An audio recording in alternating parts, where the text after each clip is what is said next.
Good evening, ladies and gentlemen. My name is Todd Schul. I serve as the lead learner for the SCEA Center for Educator Wellness and Learning.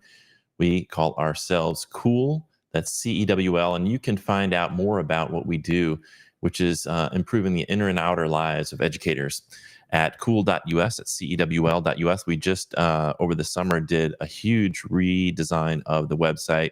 We'd love your feedback on that. Hope you enjoy perusing all the resources we have for educators on the website.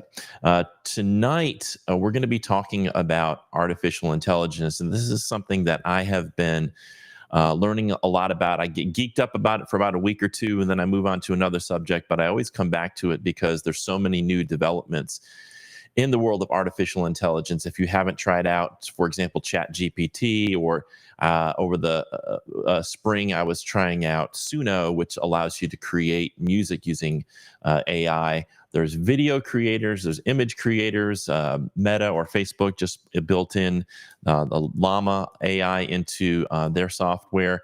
So there's just a lot of things happening in the world of AI, and it is having and it will have profound implications across our society, including in education. And one of the things I've always been concerned about as we adopt new technologies is, what is this going to happen? How is this going to impact humanity? AI hopefully will be a partner, sort of a collaborator, and not a ruler of us all. And I think in order to make sure that doesn't happen, that the dystopian future doesn't happen, we have to start talking about it and thinking about it now. And teachers need to be a huge part of that conversation about how are we going to use AI in the classroom? What are we going to how are we going to utilize AI with our students in ways that are safe and effective, that prepare them for the future, but also this idea of augmenting the development of their social and emotional lives. So I got together with tonight's guest, and we talked about bridging AI and SEL and how we can have a conversation around that. Tonight's guest is a problem solver who can turn thoughts into action. He's energized when he examines all the pieces, takes control of a situation, and acts. His research investigates the literacy practices of individuals as they read, write, and communicate in online spaces. He's been involved in initiatives ranging from online and open pedagogy, integrating technology in the classroom, computational thinking, and supporting marginalized students in literacy practices. He's an associate professor of literacy education at College of Charleston. He's also a father, husband, and an award-winning online DJ. He also spends time with his family cooking or teaching his kids to hack and make things. Folks, please welcome tonight Dr. Ian Oburn. How are you doing tonight, Ian? Living the dream, my friend. It's good to see you once again. It's good to be here, hanging out with the cool folks at CEWL. I love everything that you're all doing. I love the look and the feel. Every time we meet and chat, I'm just more and more. I want to be you all when I grow up, so I'm thankful to be here. Be careful what you wish for. Did I miss anything in your bio that you want to share with folks before we jump? No. I mean, it's most of all, I am thankful to be here. I am thankful for people that have stayed up to watch us talk about this topic. I know that people are dealing with a lot in their lives, so I'm appreciative to have these discussions.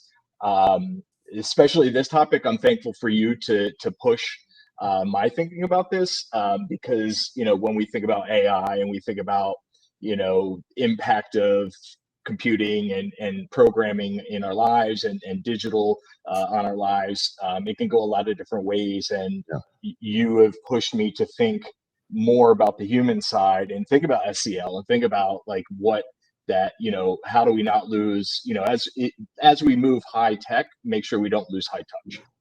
Yeah, that's an interesting way to put it. I was one of the things I wanted to start off talking about is there are different camps when we talk about artificial intelligence. You can go on and down a Twitter rabbit hole, Oh yeah. and folks, some folks there think that we're going to reach AGI within the next year, artificial general intelligence, for those who may not know what that means.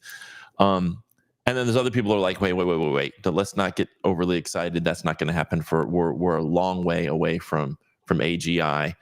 Talk a little bit about like helping people kind of parse out the hype versus the real. Like, I mean, already there's some really fantastic and amazing things that it can do. I'm just shocked every time Yeah. Chat GPT, for example, to write something for me, how quickly it can do it and how well it can do it. But can you help people understand, first of all, what is artificial intelligence? How does that differ from AGI? And what are your perceptions in terms of where this is headed and how quickly we need to be preparing for what's coming? So one of the things to keep in mind is that you're absolutely right. There's a lot of hype and hyperbole and hysteria around generative AI. You know, Chat GPT came into our lives not this past December, but the year before. So Chat GPT, this version is about a year and a half old. Um, you know, Chat GPT itself is one version, one iteration. Chat GPT was really released upon us almost as an accident. It was version 3.5. OpenAI, the company that was developing the model, they were getting ready to release the fourth generation. But then one of the things they wanted was the way to help the model learn is to give it unstructured, illogical questions in different languages. So they had the accidental yet brilliant idea to release a little sandbox, which we call ChatGPT, create a sandbox so that people can interact with that. We need, even though ChatGPT is a little over a year and a half old, these technologies have been with us for a long time. Machine learning, different versions of artificial intelligence, neural networks. We'll use a lot of different terminology, and I have blog posts and materials out there for us to take a look at some point. But these technologies have been with us for a long time. One of the things to keep in mind is that these technologies have been interacting with us it's been informing our Netflix feed. It's been informing how Netflix decides what shows to produce and what shows to ignore and can. It's been informing your Amazon purchase history. It's informing your ads. So a lot of machine learning technology has been paying attention to the signals that we leave behind in digital spaces for some time. Now, this recent iteration, it's exciting to me because it's empowering.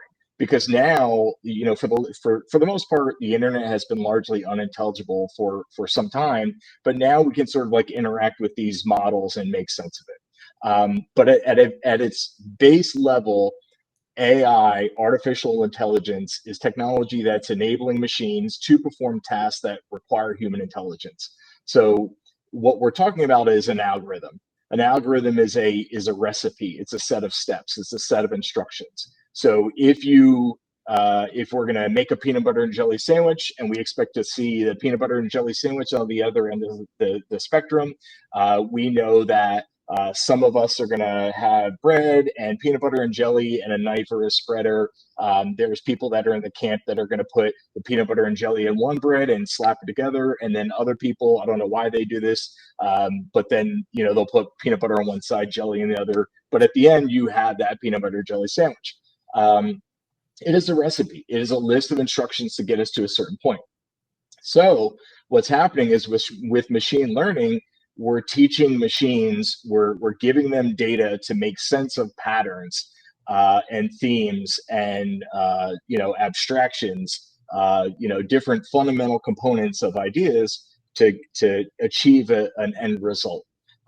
For the most part, a lot of the AI models that you're seeing right now are large language models. They're specifically built using, for the most part, standard academic English, and they are spitting out standard academic English. We're starting to see one of the buzzwords in our space is now multimodal, which those of us in digital literacy, we've been talking about multimodal for decades now, but now it's basically saying, and Google today had a keynote about their new AI tools and products. They're really hyping the fact that it's multimodal. It can pay attention to an image and then make that into text or audio and stuff like that. So it basically, AI works by learning from data.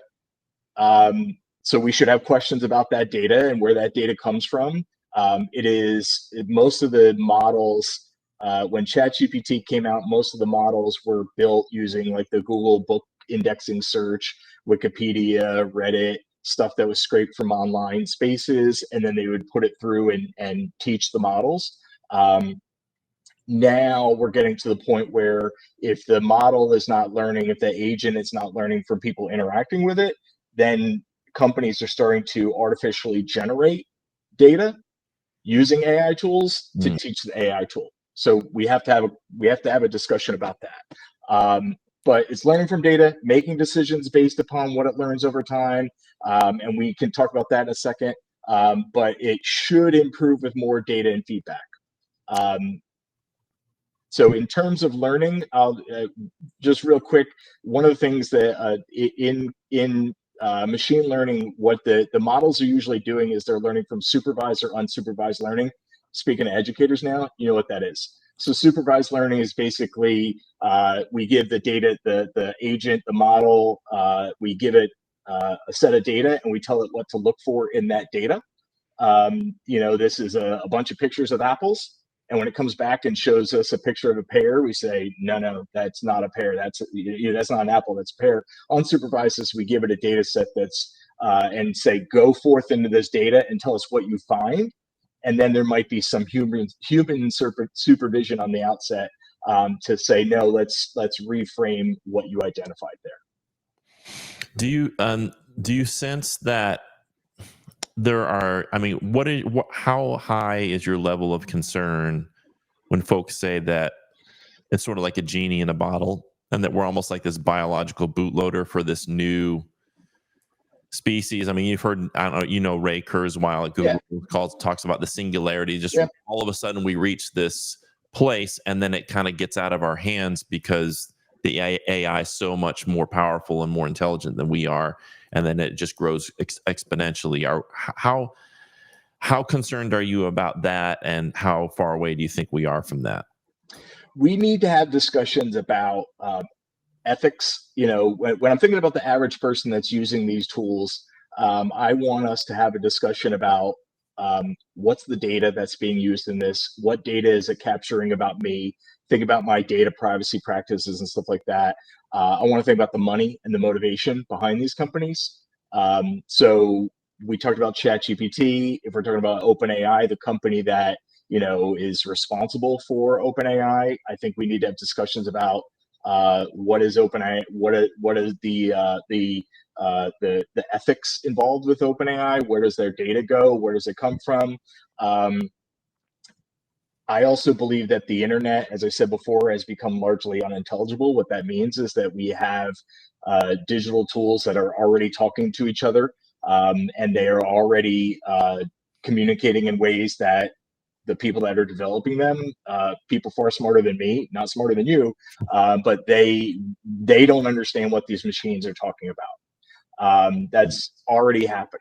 Black box that's the I mean, it's for the most part, and that's the challenge here is, do I have concerns about, when we talk about AI, one of the things that we try to put some boundaries around the discussion, because very quickly the discussion goes to Skynet and Terminator and stuff like that. Right. The other challenge is, I try to have most of my discussions focused on, let's talk about ways that we can improve teaching and learning for students in our classrooms. Got it.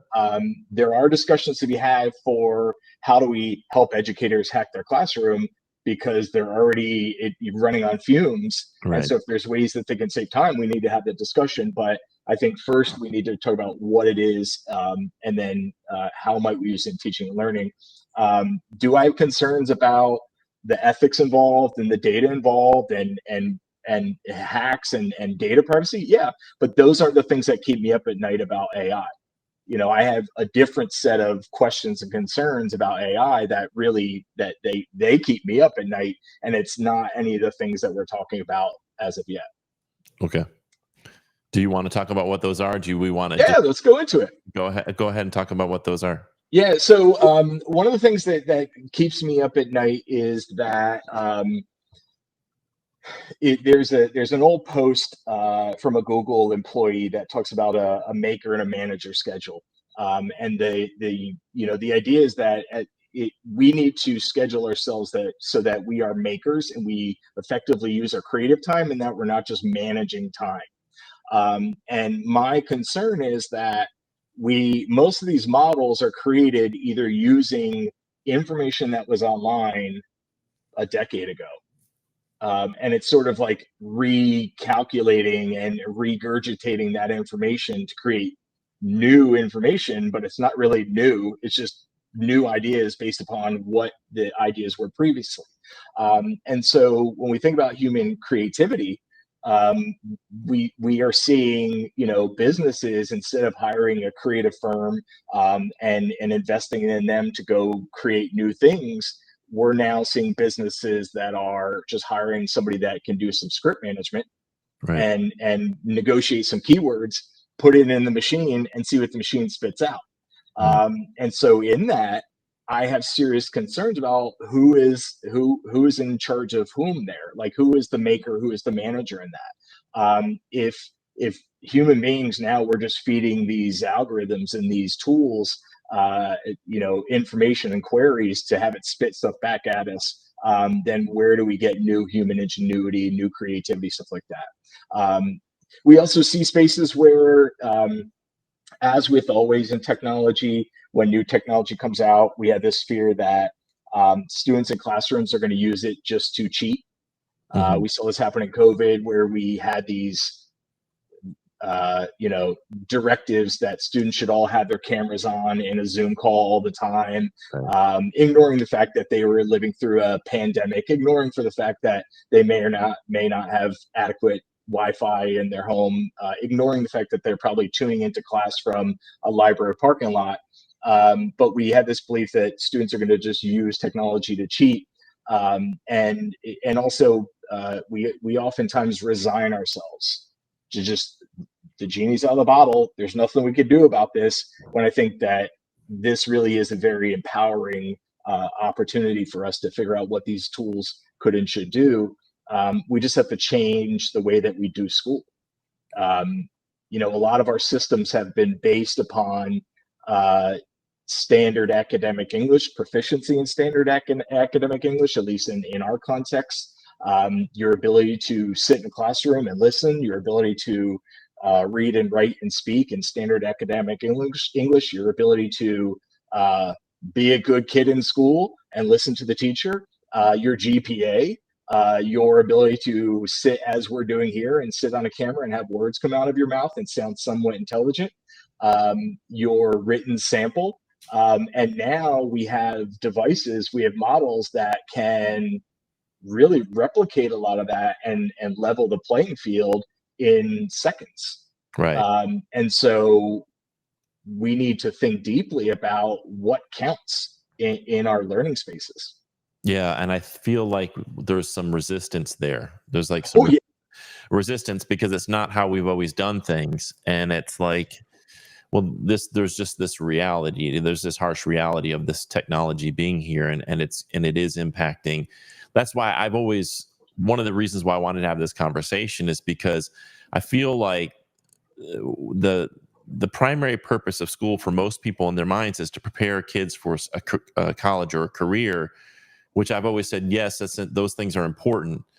But in this like in this world that we're in right now, if that's your primary concern, it's really difficult to sort of even see a child who enters kindergarten.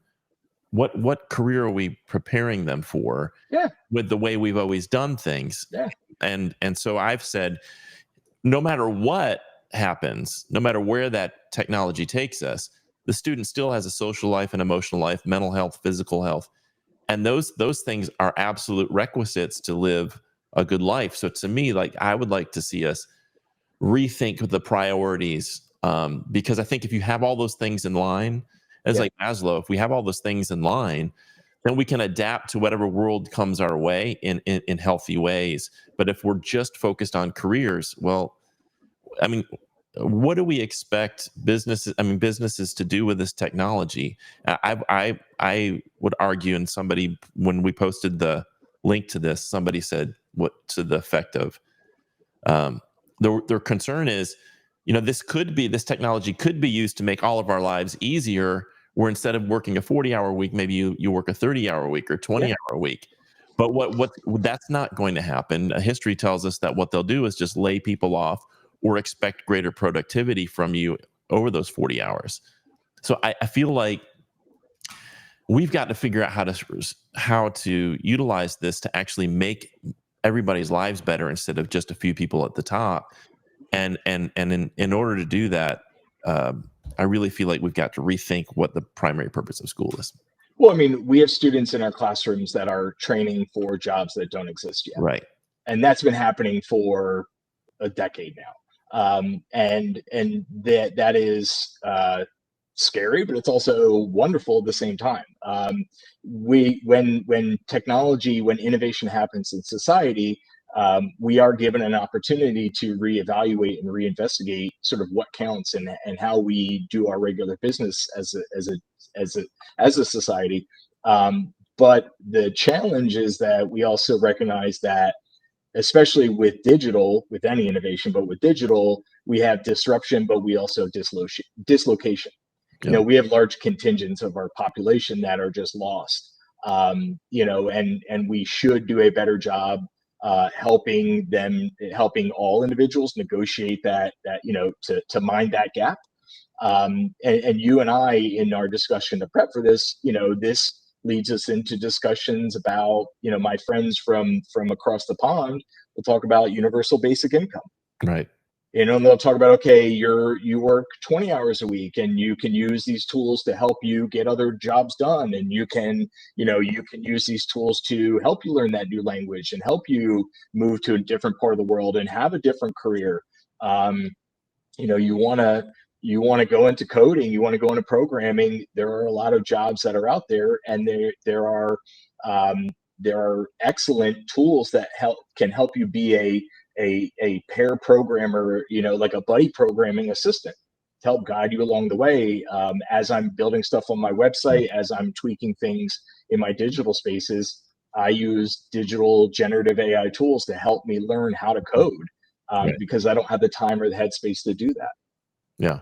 Yeah. And it's interesting. I like, if you want a script for something, I was give an example, use case for me. So if I want a script for something, and I just don't know where to start, and I just give Chat GPT a prompt, there's a sense, I think most people feel like that it's cheating. I think what the mistake that people make is you just throw a prompt into Chat GPT and then you just read that, or you use that without fine tuning it yourself. Yeah. But I feel like a lot of people feel like this is cheating, and it's like, it's like saying, I'm not going to drive my car, I'm going to walk somewhere because it's cheating if I use the car. It doesn't make sense, and what I fear is, I fear that a lot of educators are so hung up on teaching the way they were taught, Hmm. and seeing, like you said, AI as like a tool for cheaters or for shortcuts. And in actuality, it's just, it's like a really smart friend, if you use it wisely. And I feel like that's where it's incumbent upon us to help students figure out how to do that. Well, if we're training students to, I tell students in my classes, yes, if in some of my classes, I'm just teaching undergrads in college. In some of my classes, I'm working with, professional educators that are coming back for professional development. In some of my classes, I'm dealing with pre-service teachers, preparing them for the classroom. So I'm preparing those future high school English teachers and future middle school math teachers. And yes, if a student in their class just gets the output from ChatGPT, Or one of my favorite tools that you didn't reference earlier is Claude. Yeah. If they're just copy pasting the output from that and putting it into their paper, yes, that's problematic. That's cheating. Yes. But if they are using that as a jumping off point, and they are modifying it for their own purposes, I see a lot of value in that. Talking earlier about what counts in our schools, I think a lot of our discussions around technology, and it's really come to a finer point thinking about generative AI and thinking about these impacts on our learning. There's a lot of privileging, about one way of learning over other ways of learning, or Hmm. one way of knowing others. I hear a lot of dialogue that basically is in order to be a biology student, in order to be a biologist, in order to be a math teacher, in order to be that peanut butter and jelly maker that I discussed earlier, you have to learn how I learned. And the way that I learned was I bought this book, the fifth generation of that book, and now you're going to read the seventh generation. And Right. if you watch a YouTube video of that, or listen to a podcast of that, or God forbid an audiobook, Hmm. if you do a simulation, that's not real learning. That's not the way I did it. Right. So that doesn't count. Um, I think that's problematic. I think that we have a generation that, for better or worse, learns a lot through YouTube. We're sharing video out now. 2, 3 people might learn from this. And there is we need to be more thoughtful about different ways that students learn, given different affordances at different spaces. Yeah. And I feel like the with AI coupled with augmented virtual reality, as that continues to progress, and the price points come down on headsets and subscriptions to different services, it's going to be really difficult for schools not to move in that direction when I can sit down and have a tutor who knows precisely where I am and where to take me, Yep. and can engage me in activities that are going to capture my attention Yeah. and move me along in my learning journey, versus a 1 to 30 ratio. That's often the case in a classroom where that individual teacher is trying to differentiate instruction for 30 different minds, and that's just in this day and age almost an impossible task to keep up with. um I just feel like the temptation is going to be there to to move further and further towards the technology rather than away from it. And so that gets us to really to tonight's subject, which is knowing that that's probably coming. How do we ensure that as our kids put on these headsets or interface with artificial intelligence, that we don't lose some of the fundamental aspects of humanity that we want Yeah. to maintain in our species through the next few generations? How do we do that? Because it feels like if the goals remain, let's increase test scores, and I can put a kid in a machine, I feel like we're gonna in that process of trying to maximize test scores, or if you're a company trying to maximize profits, we're gonna really lose some of those fundamental aspects. So how do we prevent that? Well, say first thing is having dialogue. If you're a parent or a caregiver or a guardian of a child that is interacting in spaces, I have a fourth grader that supposedly is going to school tomorrow. We're still drying out here. I have a ninth grader that supposedly is going to school tomorrow.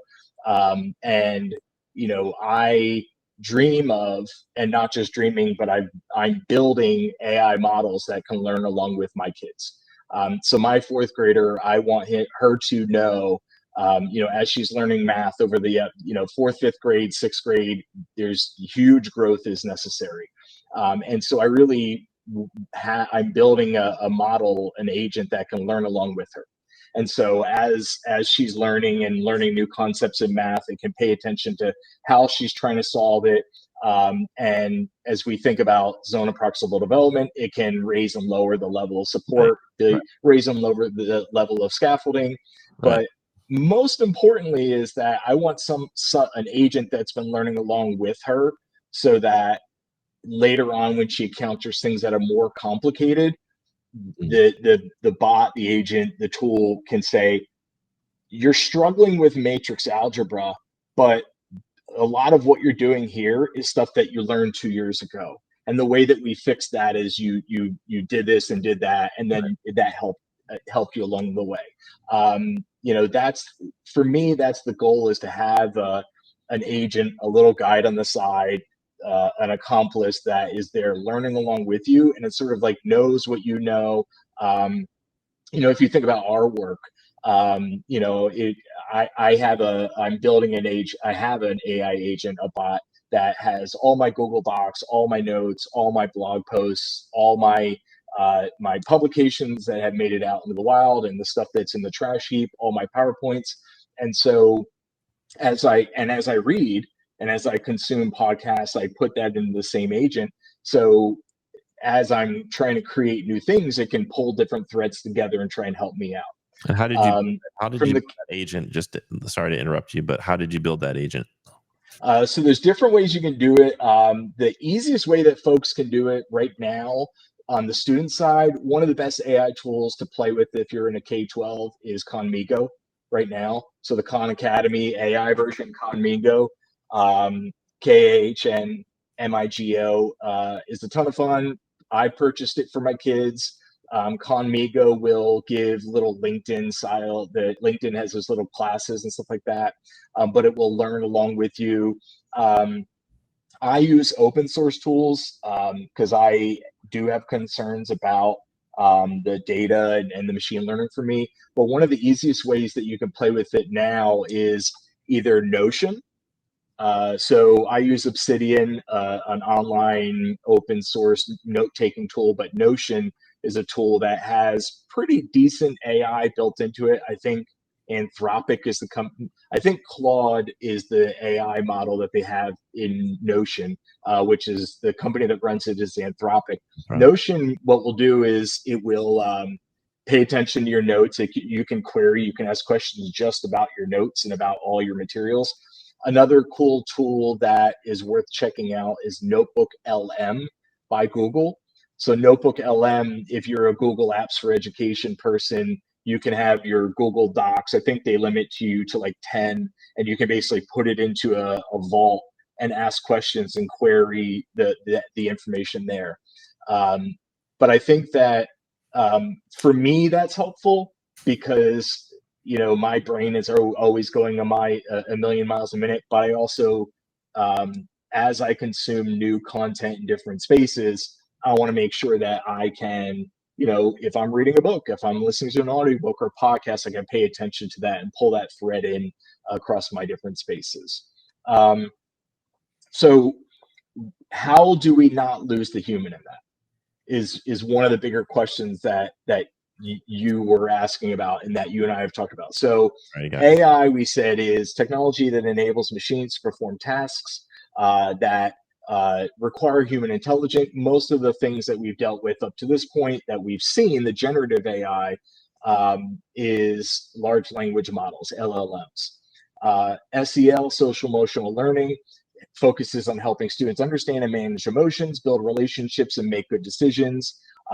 Embedded in that, we see a lot of emotional awareness, communication, empathy, and problem solving. I should note that there are sectors of our population that aren't as approachable to SEL right now. right. Okay, there's a lot of pushback to SEL, Right. and we can definitely get into that and talk about it. But we're trying to figure out in this talk, where do those things intersect and where do they engage with each other. I see there's different ways that I've already started to utilize AI to figure out what this looks like. The number one way that I've used it, and I hope none of my colleagues are paying attention right now, is fostering empathy and social skills. And I learned this from an administrative office. I went to a school district's main office, their central headquarters, and I was with all the tech people. We're talking about how they're using AI. And one of the things that they indicated is they primarily use AI, different tools, to modify and change and monitor the tone of their emails. Okay. Right. Um, Right. Now, I use a lot of my colleagues that don't want to use AI. They want to ban AI and all these other things. They're very quick to use Grammarly and Grammarly Pro. On my campus, we had a little pilot for Grammarly Pro last year. I'm hoping they bring it back. Um, I know a couple of my colleagues are watching this now. My writing can get pretty expansive and pretty thorough pretty quickly, and I need to do a better job writing without jargon and writing more simply and clearly. So for that, I'm thankful. But generative AI tools, Claude. There's another one called Pi, that is like an emotional bot. Right. And then ChatGPT do a relatively good job of simplifying the tone of your email.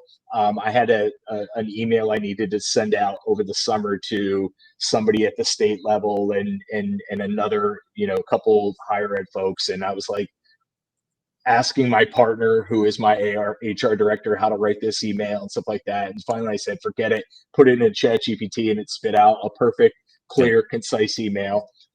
So I think number one, fostering empathy, building social skills, um, building emotional intelligence, helping you see different sides of people's perspective. Um, I've used, not this summer, but last summer we were involved I was in a AI hackathon at Carnegie Mellon, and one of the tools that we are building was an AI agent, an LLM, large language model, that would sort of beta test an idea. And so the idea was that if I'm a pre-service teacher and I'm getting ready to go teach a classroom, there is a lot of power dynamics involved in the classroom, and you want to be able to prepare for any eventuality in that classroom. And so we repurposed an AI tool that was built by the Stanford labs, that you can create a little environment with different bots. So you can have like little non-player entities, or whatever they're called in gaming, non-player combatants. So you could create a little space, a classroom, and you can have different people in the classroom, and you could basically tell this agent, tell this chat GPT, for lack of a better term, what you want to teach and how you're going to teach it, and it'll give you feedback on how different people might approach that. Well, I would much rather, before I was going to go give a speech or a talk or a keynote or teach a class, I'd much rather sort of like acid test, beta test my ideas in an environment that when it's done, I can just delete it and walk away, and yeah. sort of like prep Right. before going in and dealing with like real human beings. Hmm. So I think that sort of environment or space is hugely invaluable. Um, I also think that there is opportunities to, um, as I said before, have students learn along with the agent, learn along with the bot. Um, we think we already see use cases with voice assistants. We see second language users integrating AI into their tools. You're another way that I think we can use AI tools as a way to test drive things before we go out into the real world. Once again, my example of my classroom teachers, my pre-service teachers, a lot of my students are still trying to figure out, how do we lesson plan, how do we unit plan, how do we prepare different strategies for the classroom, and having a tool that can create a lesson plan or a unit plan for you, a starting point before you walk into the classroom, is invaluable. Um, I make the case to my students that there's a fine line between making the lesson plan or unit plan and actually teaching it and operationalizing it. There's a big jump, but if you are, in student teaching, or you're in the classroom and you are up at midnight getting lesson plans ready to go, or 1 o'clock in the morning getting lesson plans ready to go, you need to go to sleep. You need to recharge your battery and get ready for the classroom. And if we can use some of these tools to help you and divert that energy to a much more profitable place, I think there's the need to do that. Yeah. Um, One of the things that I think when we talk about bridging AI and SEL, I think we're going to have to examine sort of like what we're doing systemically. And what I mean by that is Steve Newsom's just written a piece, I haven't posted it yet, about how recess is gone, Mhm. largely gone, especially middle school and above. PE here in South Carolina, I think, is it's like a semester thing for 1 year Yeah. in school, and then you don't have to take it. We've largely eliminated field trips. Kids don't spend a lot of times outdoors. There's not a lot of unstructured social activities. I would like to see us, as we adopt this technology, and as we have kids more immersed in screens or virtual reality or whatever it is that they're immersed in, like also making sure that we structure into the day times for kids to drop everything that's plugged in Mhm. or electronic, and get outside and interact and move their bodies around. Yeah. Also incorporate more therapy, more opportunity for mental health services, because I feel like if we don't do that, if we don't start doing that and insist upon that within the system, we will continue to see a deterioration in students' mental health and teachers' mental health. I don't think I fear what's coming, because I don't think the human nervous system is aligned with the pace that technology is taking us. Yeah. We're like, it's like now, compared to when I was a kid, now kids have, text messages, snaps, Instagram, all the social media stuff, emails, all these different things, YouTube, Mhm. all this stuff coming their way. For me, it was like an Atari and, my TV, and, 20 channels on my TV. And that's about all the electronics that we had. Yeah. Everything else is like we're outside. And I feel like that has led to, and through the pandemic, we saw this accelerate because kids were kind of forced to be inside more. And then we saw this deterioration of mental health. And so for me, a big component of ensuring that SEL flourishes, along with the AI development, is we're going to have to restructure the schools to adopt all those things that I just mentioned. Well, I think that it's the nice thing about these discussions is that they bleed off into other areas. When I talk about or teach about AI, computational thinking works its way in, or coding, or programming, or digital literacy, or a lot of these, thread in and out across different discussions.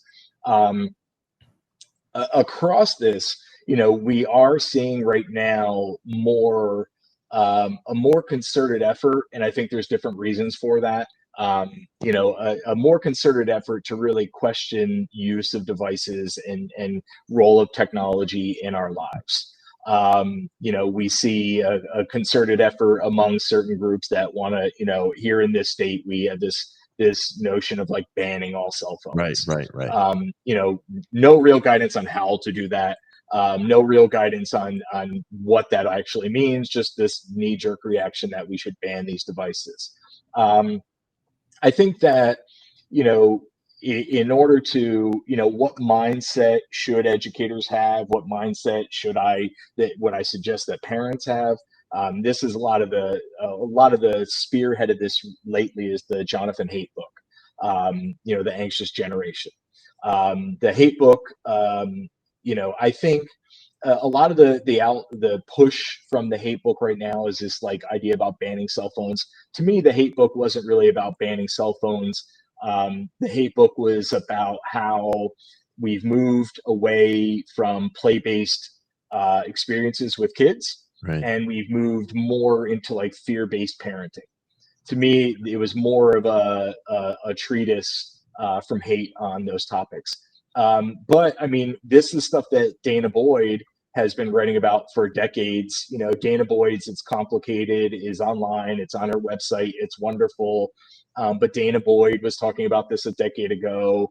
The hanging out, messing, the Hamago, hanging out, messing out, geeking, hanging out, messing around, and geeking out research that happened a decade ago talks about this, how for the most part we don't let our kids walk around the block. We don't let them go down to the corner Mhm. store anymore. Right, right. There is a lot of privilege involved in these discussions, You know, when we get in these discussions, people are quick to indicate that, well, Google employees indicate that they wouldn't have the school devices in their schools. I'm like, well, maybe a Google employee can afford to have that happen. Maybe Right. they have a parental guidance unit that can be there all the time. But what do we do with our youth? What do we do? The number one thing I would suggest is that we have clear lines of communication with youth. I think that we learn from our children. We learn from students in our class. We privilege care. We privilege concern. We want to learn along with them. We're trying to figure out what role these devices have in our lives. We're trying to figure out what role AI has in our lives. For the classroom teachers that are watching this, I would urge you to allow students in your class to play with generative AI tools and see what they create. Yeah. Make your own version of that Google 20% time. But I would say we learn from kids, we listen to children, we have conversation about this. We try not to place our concerns, and our fears about this on them. I think most of in the digital spaces, a lot of the really interesting, heartening things that I see happening with technology is coming from youth. I see it with the Parkland kids, I see it with the climate kids, trying to make sure that they can better use these tools to advance their narratives. So Thomas says, what can we do to help protect ourselves with the new South Carolina trans bathroom bill? Good question, Thomas. No idea how to handle that one right now. That is a good question. All right, so I will. So that is a great question, Thomas. We are going to have, for members of the SCEA, on Thursday evening at 6:00, we're going to have a private event with 3 lawyers who are going to go over the 2 major new laws impacting educators this year. One on book bans, and the other on it's not on the bathroom bill, but it's on the outing trans students. So schools are now going to have to report a student who comes to you and says they have gender dysphoria, which I don't know how we're qualified to diagnose that, whether they've actually said that or not. But we're going to be doing that. So if you are a member of the SCEA, look in your email for a link to that event Thursday night at 6:00. Thank you for that question. I think that's one of the, we talked earlier about things that keep me up at night. A lot of with AI, with generative AI, but really I'm really interested in ways to help students in our classrooms, but also classroom teachers, speak up, speak out, amplify their voices, Right. amplify the voices of youth using technology. Yeah. Thank you for that though, Thomas. Yeah, absolutely. And this is, it's interesting if the misinformation and disinformation that can really change people's perspectives it's proliferating all over the place. And if we don't use the same tools to counter that and make sure that we create trustworthy, reliable, unbiased sources of accurate information, I do fear we just have it's almost like you're heading into a dark age, despite the fact that you have, unprecedented technological tools, which is strange that you would think that the technology would lead us to a golden age, but it's I don't know. There are times when I'm concerned about how easily adopted bad ideas are. Well, the thing is that the internet has my advisor. I think we're going on like 15 years now. That had a handbook on digital literacy, and it began with he wrote the foreword that said like, "This will change everything." Mhm. And now I look back and I'm like, how naive were we that we thought that this would be a huge empowering moment. Right, right. So I know that you're going to pull me in a second.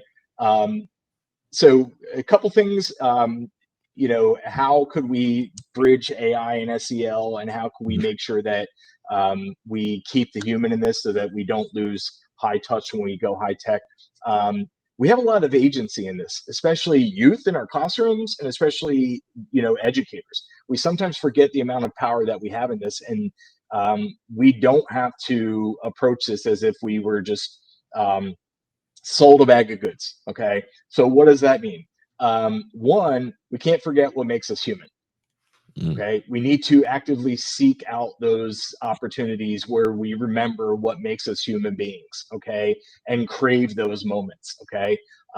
We cannot, interact with these tools out of a sense of fear. Okay. And so what I think that we need to see more of is we need to have opportunities where we personalize learning and foster human connection. So when we've got those tiny tykes in our classroom, we have to recognize the time that we had them face to face and foster human connections. We need to figure out how can we use these data tools, use machine learning tools to get better insights in our classroom without compromising privacy. We shouldn't norm surveillance capitalism in our Yeah, schools. that's right. We need to figure out how can we privilege empathy, privilege emotional intelligence in digital and physical spaces. Okay. And so if we have concerns about the devices, concerns about machine learning or that chat GP, then when we do have students, we better really privilege the human side of stuff. We should be speaking up and speaking out to demand and develop guidelines for ethical use of AI in and out of our learning spaces. Okay, this should be a full-throated exhortation from educators, from youth, that we need to know what is happening ethically. Okay, with ChatGPT or Claude or whatever tool it is, Hmm. what's happening behind the scenes with our data. We need more research. We need more research on AI in and out of our educational spaces.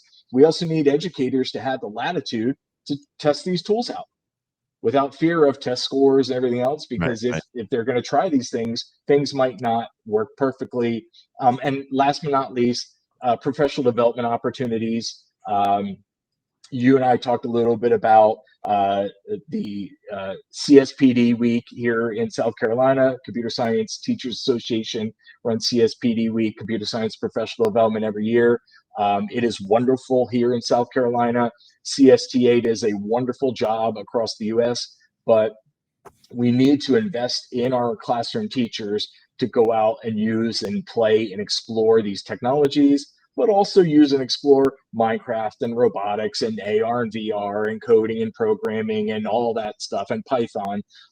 But we need to invest in our educators, treat them like professionals, and allow them the time and space to explore these things and figure out what they really mean. Yeah, well said. Appreciate all of that. It's it really is something that we need to be thinking of, and I feel like we're not talking about it enough. Whether that's in our school systems or even like in the presidential race, Mm-hmm. we're talking about name calling and all this stuff that doesn't really fundamentally matter. And I don't hear a lot of conversation around artificial intelligence, and I feel like it's a really important conversation to have. And as you mentioned earlier, I when Andrew Yang was the first person I heard talking about UBI, who I really listened to. I mean, that UBI concept, or universal basic income, is something that I don't think we can wait to have that conversation until things like have already unfolded, where now how do we make that happen. It's like we need to have these conversations of like, okay, in the short term, what do we do? And then in the long term, particularly in schools, how do we prepare, like we talked about, how do we structure schools in ways that are preparing kids for a future that it's like we can't see over the event horizon. We can't Mm-hmm. really see what's coming, but there are some fundamental things that I think you and I both agree on, that all kids are going to need to be successful. And that includes looking at their inner lives, making sure they're physically healthy, that they can get along, that we foster creativity, and that we keep those human elements that make us, those things that make us human, love, compassion, Mm-hmm. kindness, forgiveness, all of those sort of life skills that we used to teach, making sure that we prioritize those and give kids the opportunity to practice them, not just with an agent, but with each other. Yeah. But I appreciate this conversation, and look forward to continuing to collaborate. And I know we've talked about doing some retreats and some other Yeah. events together. So I look forward to that. I just want to thank you for your time tonight, Ian. Hey, thank you. This was a ton of fun. When I come back, we got to talk about intersectionality. I'm staring at Thomas's comment. We got to talk about gender and race and identity in digital. That there's a lot of work and discussion that needs to happen there as well. So yeah, definitely be part 2 to this. Yeah, most definitely. It's a ton of fun. Thanks. So how are you feeling right now about AI? You asked me what keeps me up at night. How are you feeling? I have I vacillate between extreme excitement and enthusiasm and dread. I can see it going either way. It just depends. I mean, getting a little opinionated here. You have Elon Musk in charge of it. I worry about where we're headed. No. I got some books for you to read. I'll send you a reading list. I got some really good stuff for you to read. They're real books. They have pages and numbers and words on them. So I'll send you some books that will help you think through this. Okay, You'll be okay on the other side. That'd be great. I'm looking forward to it. For now, I just have fun creating the music and just seeing what it spits out when I prompt. I find it fascinating to work with it. So hopefully we will continue to develop it and work with it in ways that are productive for mankind. Play and create. Yep. All right. Well, thanks so much, Ian. Have a great night. Thank you so much. All right, everybody. That was Dr. Ian O'Byrne. If you want to learn more about Ian's work, this is the website. He has a blog. It's wioburn.com. Again, that's wioburne.com. And you can learn more about Dr. Byrne's work. And he has a bunch of blog posts and really cool information if you want to explore this topic in a little bit more depth. And of course, you can always go to the Cool website. We'll be posting this entire interview on the Cool website within the next few days. And all of our live streams are posted there at cool.us. And of course, we want to thank our sponsor for tonight, the South Carolina Education Association, the National Education Association. If you're interested in joining our movement, you can go to jointhescea.org. Or you can text the word join to 48744. I did want to show you something really quickly. So some of you may have seen on my personal Facebook page that I introduced a new member of the Cool staff, and his name is Art Fisher, and that was supposed to be my plan, artificial. But we created this video. So just to give you an idea of what artificial intelligence can do. I put into and this ties in with Thomas's question. So I put into ChatGPT, hey, can you talk about this new legislation impacting educators and trans students? Create a script for it. And then I put the script into another app called Argyle. And this is what it created. Check it out. Today I want to talk about the danger of book bans. Book bans are already having major impacts across South Carolina, and they're hurting our students. When we ban books, we don't just remove words from shelves. We take away opportunities for students to explore new ideas, to see the world through different eyes, and to develop the critical thinking skills that are essential in today's world. Every book that's banned is a perspective lost, a lesson untaught, a conversation that could have broadened a young mind, but now never will. Students deserve access to a wide range of voices and experiences. By banning books, we deny them the chance to learn about others and themselves in a way that's both meaningful and transformative.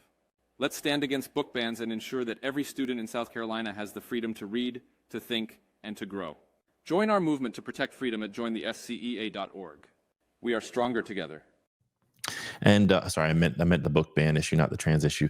And that's the worst that technology is ever going to be. So really fascinating. And a lot of people ask me, well, who's this art guy that you hired? And I'm like, he's not real. So really, really fascinating technology. I do want to promote a couple of things. If you're interested in learning more about yoga, Alex Del Castillo does a Wind Down Wednesday. You can learn more about that on our Instagram and TikTok channels at the SCEA. Just go over there and just type in the SCEA. Links are also on the top of the Cool site in the navigation. A few live streams that we have coming up. I'm really excited about this one. Mel Moore is going to be talking about how to advocate in the Palmetto State on September 12th at 7 o'clock. Mev McIntosh, who many of you may know, is going to be doing another session on advocacy. That's on the 24th at 7 o'clock. Jaleesa White, who was a keynote speaker at our Educator Health and Wellness Day over the summer, is going to be talking about how mindfulness changed her life. That's October 8th from 7 to 8 o'clock. We have Jaheim President, who's in his second year teaching. I believe he's at Berea Middle School in Greenville. And he's going to be reflecting on his first year of teaching. That's October 22nd at 7 o'clock. And Audrey Calianos, many of you recognize her from her Cool Bites series that she does for us. At that Educator Health and Wellness Day, she did a session on gut health and anxiety, and I found it to be absolutely fascinating and very, very helpful information. So that'll be October 24th from 7 to 8 o'clock. And for induction teachers, please save the date, November 9th from 10 to 3:30 in Columbia, South Carolina. We'll be holding our second teacher induction symposium, and the theme is officially changing the game. So please mark that on your calendars. November 9th is a Saturday. I want to thank again Dr. Eno Byrne for joining us tonight, and you for tuning in to watch this important conversation about artificial intelligence and social emotional learning. Hope that those of you who are returning to school, who returned to school recently, we hope that you have a wonderful, amazing year. And please, reach out to us if you have any questions or you need anything at the SCEA. We're always here to help all the educators, all the public school educators in South Carolina. And again, if you'd like to join our movement, you can do that right here. Join the SCEA.org. We hope everybody has a wonderful start to the school year, and we look forward to seeing you on more cool events coming up throughout the fall. Be cool, every teacher, every school. Be cool, every teacher, every school. Be cool, every teacher, every school.